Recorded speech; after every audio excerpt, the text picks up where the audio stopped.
You know, there's so many things that we just by nature of overexposure think we need to buy because you see it on enough hot people, you believe it's going to look hot on you too.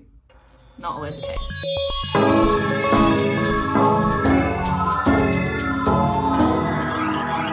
Hi, welcome back to Friend Crush. I'm your host, Amber Akilla. This is my podcast / video series where I talk about stuff and things cute, chaotic, and critical thinking. I am coming to you live from my hometown, Perth, Western Australia. I'm just here for like a few weeks before I go back to Shanghai to visit family and fulfill my daughterly duties. So wild being back. Feels great. I feel very different to who I was when I was here last, and at the same time I feel like I didn't even leave, but it's been almost a year. Like I left at the beginning of May in 2022 and now it's like the beginning or mid-February. Life is crazy, y'all. Anyway, I'm getting ready to meet my friend. She's coming to pick me up, so hopefully divine timing is on our side. Remember to follow me on TikTok, Instagram. Those are the main platforms I'm on, I guess. And then Twitter, Tumblr, whatever. Sometimes I'm on there. And make sure to subscribe to the channel, leave a comment if you enjoy this video, like, etc. I don't, you know, and I cannot be bothered talking about this. Anyway, so today's episode, just ignore like the mess that is my life right now. But today's topic, I want to talk about de-influencing. So this is a trend that people are talking about on TikTok. And it's something that I've thought about a lot because for me, like, I like having nice things, okay? I'm not gonna pretend that I'm like morally superior and that I don't like making money, I don't like spending money, I don't like buying nice things. But I also believe that there is a balance that can be struck between, you know, living in a sustainable way. And I don't mean sustainable in the sense that you have like net zero carbon emissions, but in a way that is like financially, emotionally, materially authentic to you. And I think that now that we are in this like hyper consumerist society, everybody's online, everybody's being marketed to, targeted to, I think it's important to take time to just reflect on like your consumption habits and then how you can just, you know, consume with more intention and mindfulness, because climate crisis, recession, etc., you know, things are looking pretty grim moving forward. But I think that when you take the time to become aware of like the messaging that you're receiving when you're online or from the people around you, and whether or not that is really in tune with the type of person you want to be, the life you want to live, then you can make more intentional decisions. And I talk about this in like all areas of your life. It's not about being like somebody else. It's not about doing what I say and being like me, but just allowing information to guide you in a more authentic direction for you. So maybe something that I say resonates with you. It doesn't mean that doing what I do means you'll be like me. I'm trying to think about the things that we can think about and reflect on that allow us to become more ourselves. Does that make sense? So I think that this is kind of like, for me, especially when I was growing up, I was already very different to the people around me, even just on a superficial contextual level. So for me, it's never been that. I think at first I definitely struggled with wanting to fit in, which is a natural human urge. But as I got older and the more like conflict that I experienced around how people perceived me and how I was seen as different or weird or unfamiliar to people, the more I got used to just not giving a fuck and being able to do what I want and buy what I want and then look how I want and present how I want. I'm sorry if the setup today is not ideal. Like, this is shaking a bit. I don't have the little dongle thing for my laptop. I don't know where it is for my mic. Anyway, I'm going to give you a list of things to consider when it comes to de-influencing, aka mindful consumption, because I think that it is possible to be hot and have fun, but also be somewhat responsible. And this is coming from someone who's like not great at money management. Like, don't ever let me give you financial advice, basically. You know, people sometimes ask me like, oh, can you do an episode on money? And I'm just like, you know, there are other people that know more than I do. It's better that they give you advice, not me. I can tell you to just spend less, buy less. We could all do that. But I don't know anything. I don't know enough about finance to be giving other people advice in that area. But things to consider when it comes to de-influencing. Buy everything on sale, okay? You don't understand, like as someone who's worked in advertising, marketing, behind the scenes, in fashion, etc., the markup is fucking crazy on products now. And when I was younger, I think about, you know, the fashion that my mum was wearing and consuming that really inspired me and made me want to be a fashion designer when I grew up. And the quality and the price of items then, the quality and price of items now from those same brands, it's like night and day. It's like couture versus Shein, basically. So if you like nice clothes, try and buy as much as you can on sale, because you are not actually paying for the quality of the item more than you are paying for like the marketing budget of the team that's like promoting the item. You're paying for the postage to send that thing to a bunch of influencers. The item itself is not worth the amount of money that you're paying for it at full price. You know what I mean? And obviously there are going to be exceptions, and there's things that you might want to splurge on. There's things that you know that are worth buying full price. I'm not saying these are like hard and fast rules, just things to consider. But yeah, I try to buy a lot of stuff on sale because it also helps you to break the trend cycle. If there is something that's trendy and by the time it goes on sale, you still want it, independent of the fact that it's not trending anymore, or then it's actually worth buying. You know, there's so many things that we just by nature of overexposure think we need to buy because you see it on enough hot people, you believe it's going to look hot on you too. Not always the case, okay? Like, for example, Adidas Samba sneakers, seen them worn by so many people, being close to purchasing, and I still haven't. They're not that trendy anymore. Like, people are wearing them, but it's not like people are talking about them. I don't need to buy them. I just save myself money and I save myself closet space. So buy things on sale because everything is marked up so much now. The nature of marketing and production is just so different to how it was before. So most things you're better off buying on sale, unless it's something that you really want and it's something that you think you can get multiple wears out of. Buy things on sale. Break the trend cycle. Okay, next thing. When it comes to makeup and skincare, try and finish products before you buy new products, or give away / sell / dispose of things you're not using. Like, most of my makeup fits into these 2 makeup bags, which I travel with. And to me, this is already too much makeup. I mean, it's makeup and brushes. I think at home in Shanghai, I just have like a few palettes left.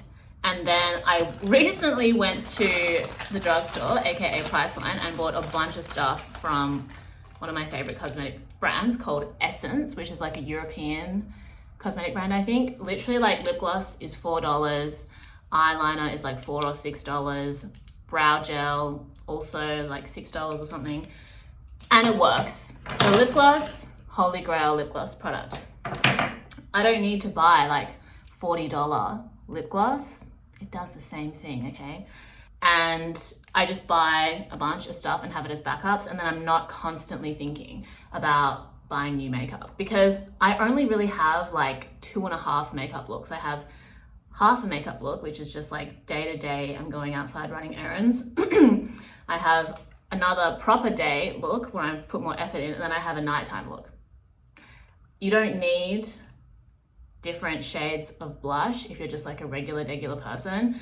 If you can afford it and you enjoy participating in it, that's great, but save your money, you know? I just use this lip product from Dior that tastes like absolute ass. I use it on my face because I don't want that anywhere near my tongue, okay? It does not taste good.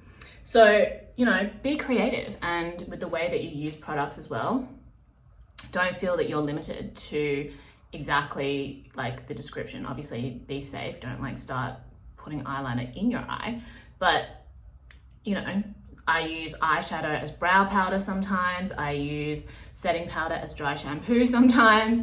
No need to have like every single product all the time, because literally if it's not your job to be out there like that, you don't need to be spending money. Like, let the people whose like career it is play, enjoy the content, and then live your life. You don't have to be adopting the lifestyle of the people that you view online. You can just consider it as like entertainment and not like something that you have to properly subscribe to.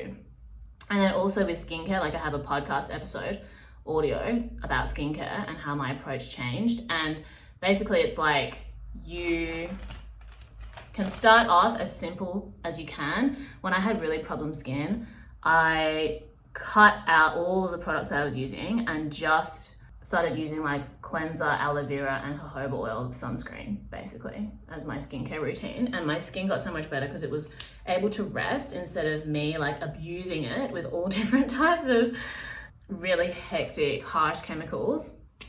And then from there, I was able to slowly build up my skincare routine. And I feel like I'm in a relatively good place with it. I don't really buy like designer skincare anymore. I like Korean, Japanese products. I also like drugstore brands like CeraVe, La Roche-Posay, even though that's like a sort of bougie drugstore brand. Those brands, they do the job, okay? Every now and then, maybe it's worth splurging on a expensive skincare product, but generally speaking, it's not a priority of mine. And I'm free from the burden of feeling like more expensive when it comes to skincare doesn't necessarily mean better. You just need to focus on the types of actives that you need for your skin type. So for me, I use like an acid for exfoliation, niacinamide, retinol. I haven't used retinol in ages, but like I'm reincorporating it into my skincare routine. So simplify down to like really basic products, avoid like really harsh products because you're going to create more problems for your skin. I genuinely think sometimes like if you have oily skin, the reason why your skin produces so much oil is because your skin is dry. Like when I triple moisturize my skin, I don't get breakouts as much. I literally put 3 layers of moisturizer on before I go to bed and seal it with like an ointment. This is just my theory, okay? So like if you have naturally really oily skin, it's like you have the glands there to produce the oil to try to keep your skin moisturized that people with dry skin don't have, but the root of the issue is the same. You both have dry skin. If you moisturize your skin and you keep it clean, you're not going to have as many breakouts. Like don't dry your skin out thinking that it's going to get rid of your acne. I feel like that's only going to increase the oil production. Just give it a shot, you never know. Because I used to have really problem skin and every now and then I still get breakouts. Like I have breakouts here, I think just from like traveling and not sleeping. But it's so freeing when you realize that you don't have to be spending like $40 to $80 per skincare product to have nice skin. And it's also really important when it comes to de-influencing in general is like there are lifestyle principles that are necessary for slaying sustainably. Making sure you drink enough water, making sure you have like a relatively balanced diet, physical activity, stress management, sleep. These are the things that you need to be mindful of and have practices around to get the most out of the things that you spend money on. Like if you don't feel confident in your body, it doesn't matter what clothes you buy, you're still not going to feel comfortable in them. So it's important to make sure that you do some physical activity so you can feel connected to your body, and then also making sure you have a semi-balanced diet so you are nourishing your body in a mindful, intentional way. Then when you're buying clothes, you're going to be able to feel more comfortable in what you're wearing because you have this mind-body connection. The same with like sleep, water, all these things, and your skin. If you don't get enough sleep, like anytime I don't get enough sleep, I start breaking out. It doesn't matter how expensive the products that I use on my skin are, it's not going to work if I haven't had enough sleep. So instead of thinking that the product is going to change your lifestyle first and then think about what products are going to be able to complement your lifestyle the best and also be the most like financially sustainable, etc. Next thing I mentioned before, don't feel like you have to follow trends. The trend cycle it's just never going to end, okay? There's always going to be the next hottest thing, and that's okay. You know, you can observe trend cycles without thinking that every trend has to be implemented into your life. Like, you know, it's not what you wear, it's how you wear it. I can wear like a similar outfit multiple times and make it look different because of the accessories that I pair it with, or the way that I do my hair, or, you know, changing the jacket I wear it with, or changing the shoes. Don't feel like you need to have individual outfits that can only be worn the way that they're worn. Think of like having pieces that you can mix and match together in your wardrobe. So I try to buy things that I'm like, okay, this would go with this other thing that I have, rather than just buying like a set outfit. Because the things that I have that are like, okay, this is like just an outfit in and of itself, I never get to wear because I can never think of which occasion I want to wear it for.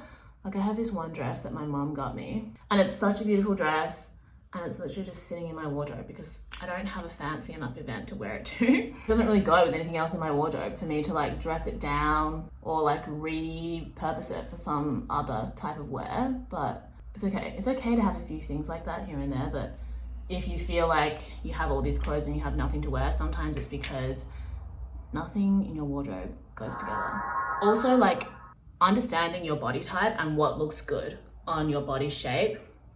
For example, I'm like fully in denial about the fact that like corset style tops just don't look that good on me because I have broad shoulders for like a small-ish frame. My boobs are not that big, and I also don't have like a hourglass shaped body. So like a corset just looks like flat on me. I'm determined to find one that's going to fit me eventually, but I can't just be out here like recklessly buying corsets and being surprised when they don't look good on me, because I already know this. Like, it doesn't work well with my body shape, and that's okay because there's plenty of other things that do work well with my body shape.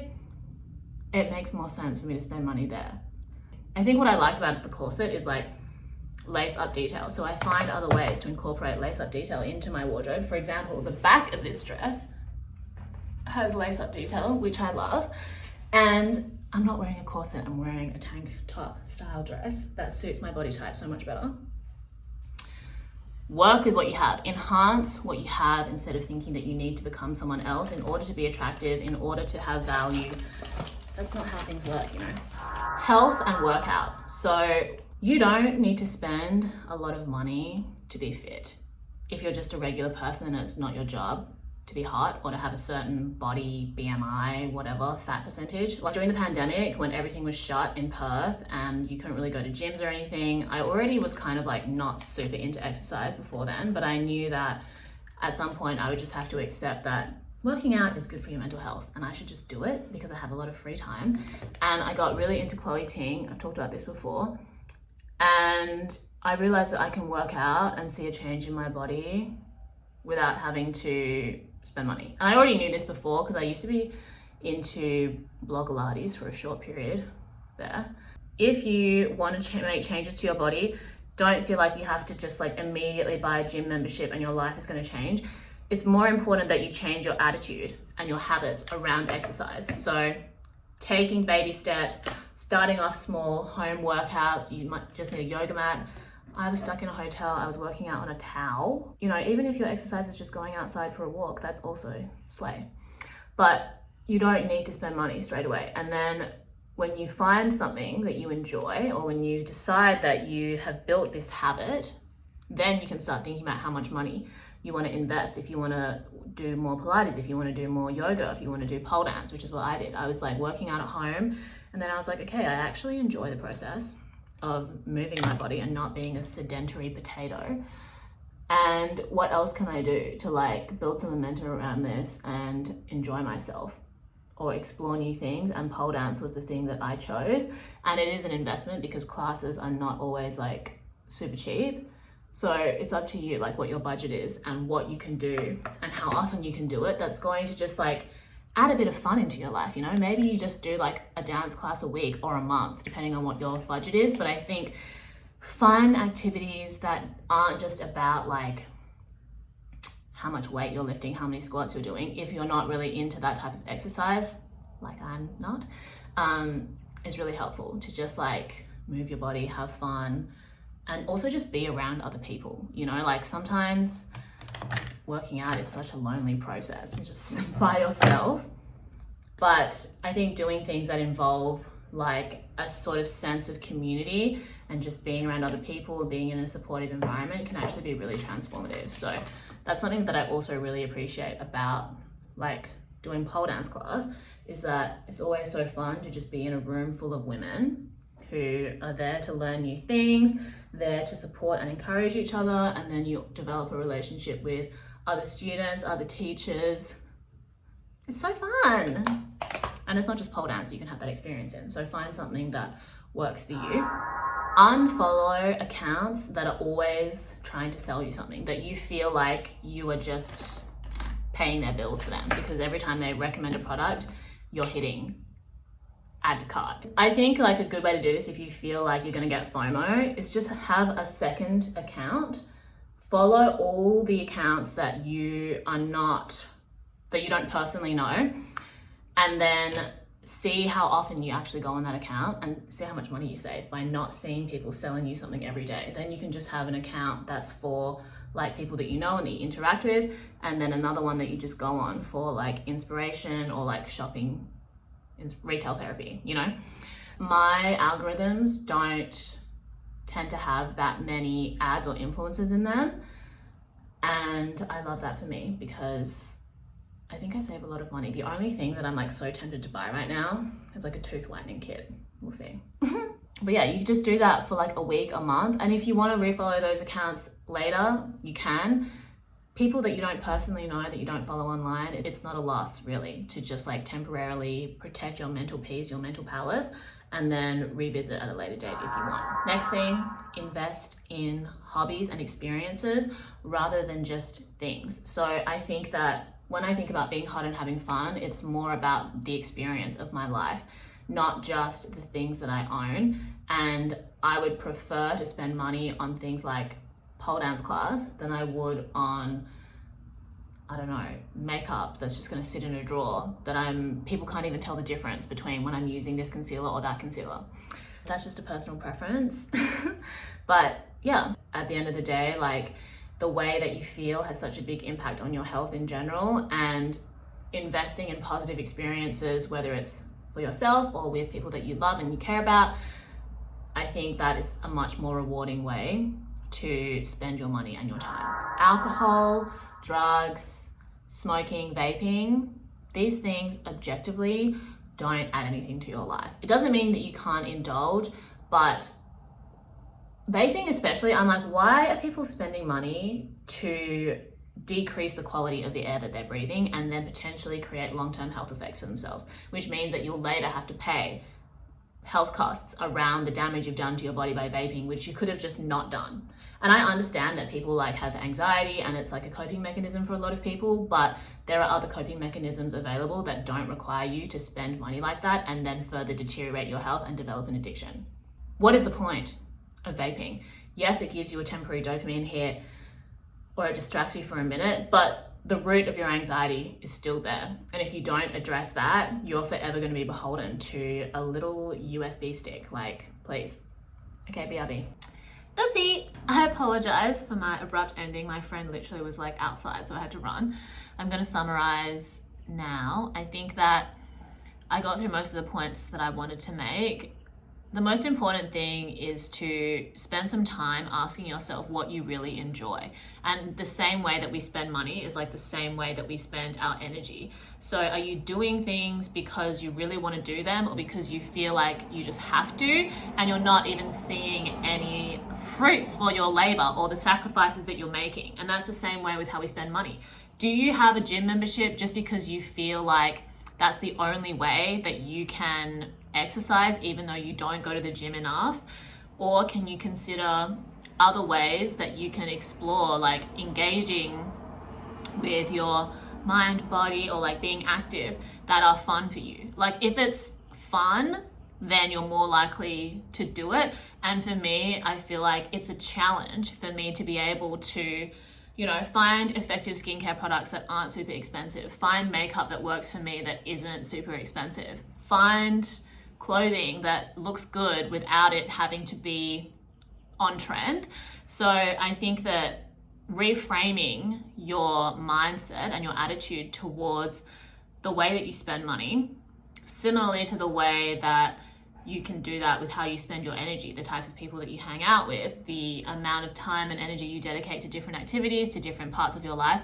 I think that that's a really great way to empower yourself, because you're becoming aware of your habits and you're making more intentional decisions in service of your joy. And is that not what life is kind of about? Anyway, thank you for tuning in. Let me know what you thought of this episode. Like, comment, subscribe, send me a message on Instagram at Amber Akilla, follow me on TikTok, follow the podcast account page at friend.crush. I hope everybody is doing well. Drink lots of water, tell your friends and family you love them. Go be a better person. I'll speak to you soon. Love you.